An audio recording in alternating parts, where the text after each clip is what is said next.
So this is the continuation of my previous lecture on hardened concrete properties, and in today's lecture we'll be learning on testing of concrete. So first test is flexural test, and we have done this test in the laboratory as well. Many students must have performed this test. So it is flexure means bending, and why do we require this test on concrete? First of all is to understand the bending strength. Second is when the bending happens, the part above neutral axis, for a positive bending I am talking about, the part above neutral axis goes into compression and below that goes into tension, right? So we have two different types of stresses acting on the same body of concrete at the same time. The compression part, however, we can test it using the compression testing which I had taken in my previous lecture. So this strength of concrete can be estimated using compression test, but the tensile strength of concrete, that has to be estimated using some parameters. So flexural test is one of the tests using which we can determine the tension or the tensile strength. The strength in tension can be estimated by flexural test, and this is also called as modulus of rupture. Rupture because of the tension or tensile stresses, the cracks start appearing in the body of the concrete. Hence it is also called as modulus of rupture. So what are the conditions when a concrete is subjected to tension? In concrete road slab, the tensile stresses arise due to wheel loads when the supporting subgrade is flexible and inadequate to support the road.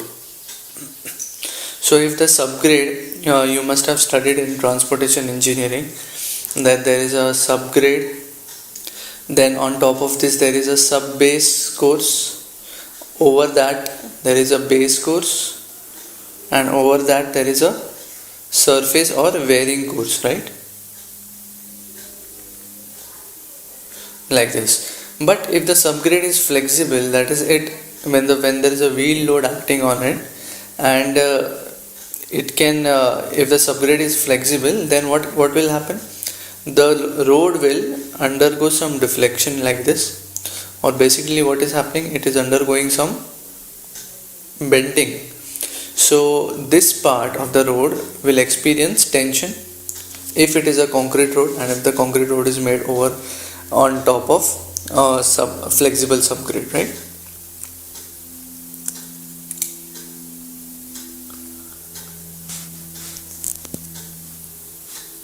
So along with this, concrete roads are also subjected to high variation in temperature, which causes expansion and shrinkage of concrete road, setting up tensile stresses.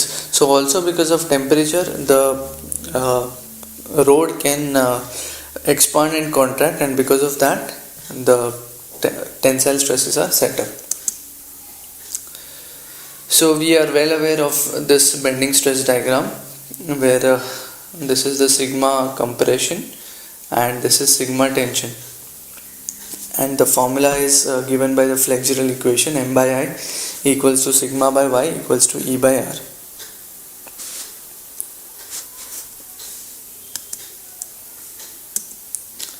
Now the way of doing flexural test is, we have two methods. First is center point loading method, and the second one is third point loading method. So in the first one, as the name suggests, it has only one load that is acting at the center, and it is at a distance of L by 2 L by 2. The concrete specimen is either it is 15 by 15 by 70 centimeter, or it is 10 by 10 by 50 centimeters. So the cross section would be 15 by 15, that is 150 by 150 mm, and the length would be 700 mm or 70 centimeters, and in the second part 10 by 10 by 50. So in this in the second case, what we have is, we have two loads and they divide the length by L by 3 L by 3 L by 3. The bending moment diagram for this would be WL by 4, right? We all know how to draw the bending moment diagram. The bending stress for this case would be, sigma is m by z, Z is BD square by 6, that is the section modulus. So WL by 4 divided by BD square by 6, it will give you 3WL upon 2 BD square. So using this formula we can determine the stresses and both the stresses, that is tensile as well as compressive stress. In the second case, the bending diagram is maximum is WL by 6 and it stays constant in between here because the shear force is also absent at that point, and the stress is given as sigma is equal to m by z, where m is WL by 6 upon BD square by 6. So the stress comes out to be WL upon BD square. So from the flexural test we can determine the flexural modulus of rupture basically, and the formula for modulus of rupture will depend on this length A. So A, what is A? A is the distance between the line of fracture and nearer support measured from center line of the tensile region, that is from any of the near support to that point where the fracture happens, that is the distance A. And case 1, when A is greater than 20 centimeters for a 15 centimeter specimen, or A is greater than 13.3 centimeter for a 10 centimeter specimen. So we have two specimens, 15 centimeter, 10 centimeter, and for both the cases the value of A is specified. So if A is greater than 20 here and if A is greater than 13.3 centimeter here, then what should be the modulus of rupture? So it is given as, this sigma is nothing but your modulus of rupture. I will write it as FB. It is called as FB, okay? And FB is given as WL upon BD square. So WL upon BD square is your modulus of rupture. For case 2, when the A is between 17 centimeter and between 20 centimeters for 15 centimeter specimen, and A is between 11 centimeter and between 13.3 centimeters for a 10 centimeter specimen, then the value of modulus of rupture FB is 3WA upon BD square. That's it. So these two formulas are given. Using them we can find the modulus of rupture. The modulus of rupture in IS 456 is also given using a formula. You will find FB is equal to 0.7 root FCK. So using this formula also you can find approximate modulus of rupture. Next is split tensile test. Again, the split tensile test is used for measuring the tensile strength of the concrete, and since we cannot perform direct tensile test like as we perform on the steel specimens, we cannot perform that way on concrete. That is why indirect methods for measuring the tensile strength of concrete have been devised, and one of that method is called a split tensile test. So what is done in this test is we place the specimen like this in a lateral direction, and then we put load on top of it like this. So a load is being put and from below it is getting the reaction of that load. Because of that, this what happens is this much part of concrete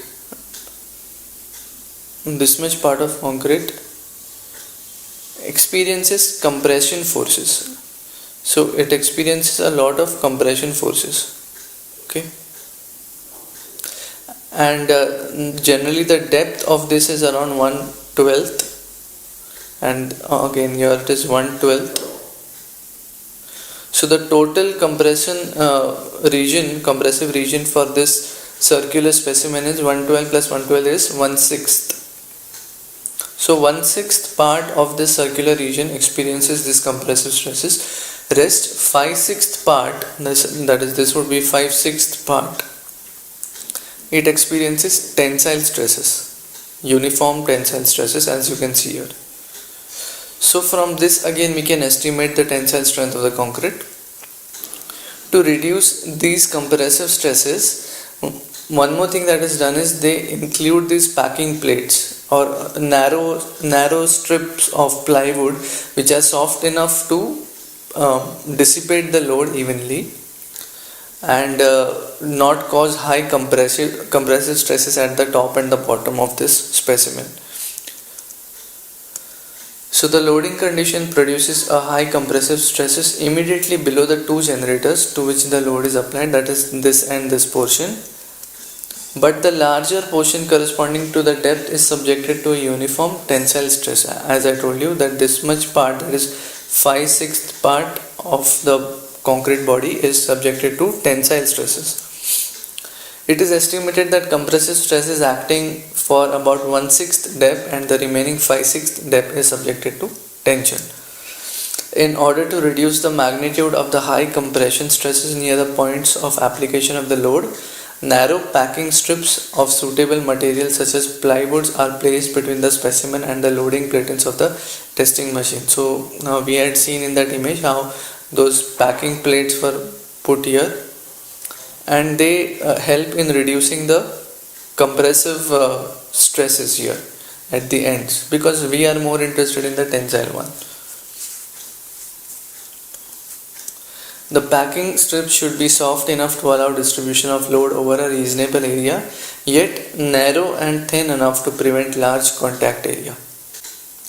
Normally a plywood strip of 25 mm wide and 3 mm thick and 30 cm long is used for this purpose.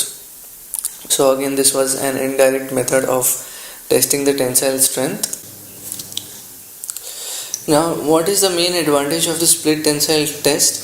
The first main advantage of this test is that we do not need a separate equipment for performing the split tensile test.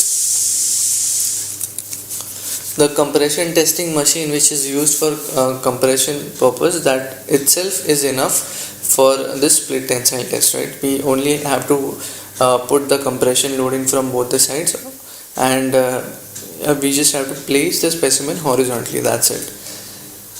That is the first advantage of this. Second is that this test is very simple to perform, and it gives almost true tensile strength as compared to any other test of any other tension test, like the flexural modulus of rupture and all.